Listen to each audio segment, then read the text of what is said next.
ntukababare ni wabona Imana ikuretse ntukababare ntukababare irakuzi niyo guta izabishaka kurangwiragana kwawe irakuzi niyo guta izabishaka kurangwiragana kwawe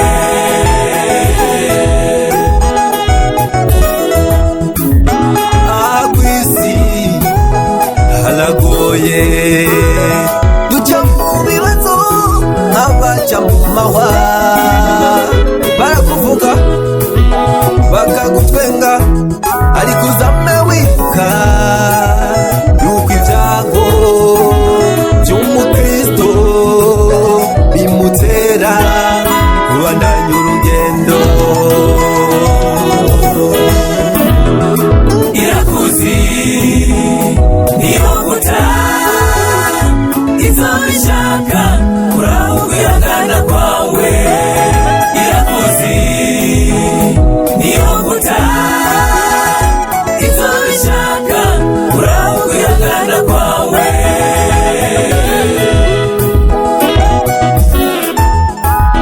reka kumva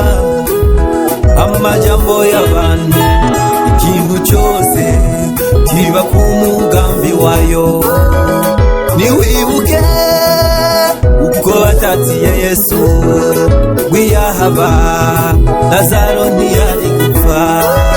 subwo atamukunda ahubwo kwari ukugira ngo iyo nkuru iheshe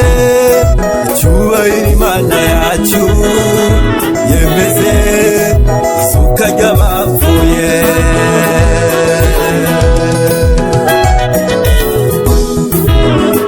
irakuzi niyo guta izabishaka kurangwiragana kwawe irakuzi niyo guta izabishaka kurangwiragana kwawe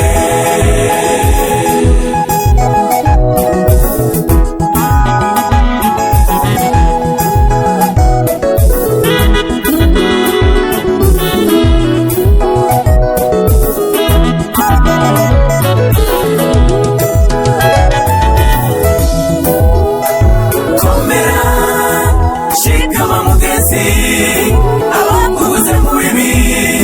ni wowe bazambabaza ibyiza byawe komera shikama reka gutinya ivyo ubona imbere yawe nshuti yanjye ntudetenye komera shikama mugenzi abakubuze mu bibi ni wowe bazambabaza ibyiza byawe abaziba kwifuriza gupfa Imana ikakongera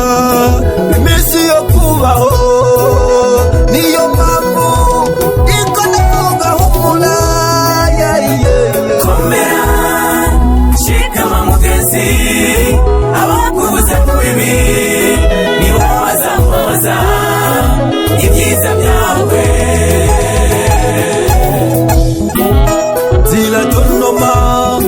ariko ntizijyana